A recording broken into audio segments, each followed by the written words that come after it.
Human mabalita sa RTV Balitang Bisdak ang reklamo sa mga residente sa Sitio Kabaloy Barangay Pajac, Lapu-Lapu City sa wa matiwas nga drainage project nga misangpot sa daghang disgrasya, ang dapit gi-aspalto na. Ani ang follow-up report.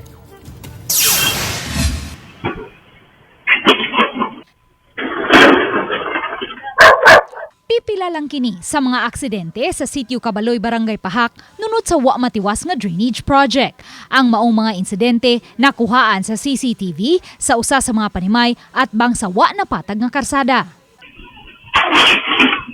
Enero 3, nabalita sa RTV Balitang Bisdak ang reklamo sa mga residente ug human sa upat ka adlaw. Giaksyonan dayon sa lokal nga kagamhanan ang ilang suliran.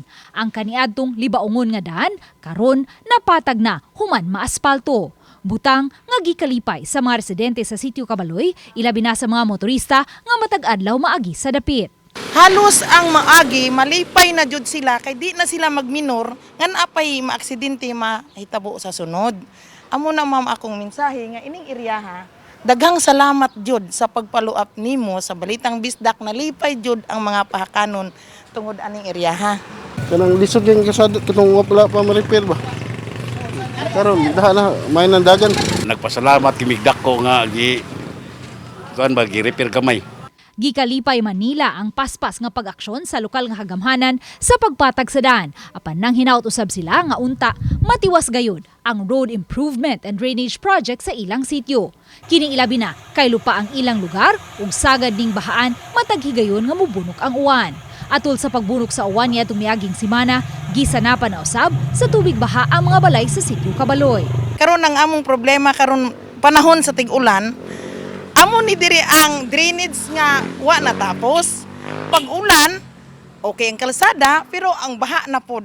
Amo unta na amo gipangayo nga kun unta natapos sa mga kalsada, inang drainage unta makunik pod siya, ma'am. Matod ni Lapu-Lapu City Engineer Perla Amar, human nakaabot kanila ang taho sa mga vehicular accidents sa naasong barangay, nakig-alayon dayon sila sa taga CTMS aron mabutangan og signage sa pag-alerto sa mga motorista ug sa DPWH aron kini mapaaspalto.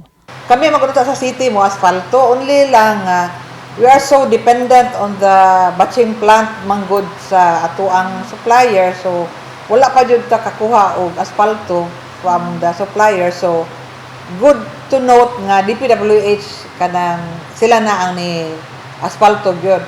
Dugang ni Engineer Amar, nakahimo na usab sila sa Program of Works alang sa tiwasunong road improvement with drainage project. Apan kay wa kini malakip sa budget karong tuiga, ila kining ipasukip sa supplemental budget number 1. Ang road improvement with drainage project iya sa DPWH ubos sa pondo ni Lapu-Lapu City Lone District Congresswoman Cindy King-Chan.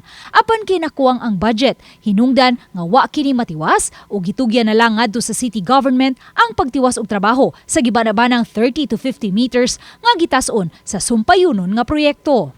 So hopefully, but that would be kuan na jud ma-address na siya maybe first or second quarter of this year. Ma-appeal na sa supplemental, and then ako na pong instruksyonan na ako ang engineer po nga. Uban ni Marlon Melgazo, Luan Merondina, Balitang Bisdak.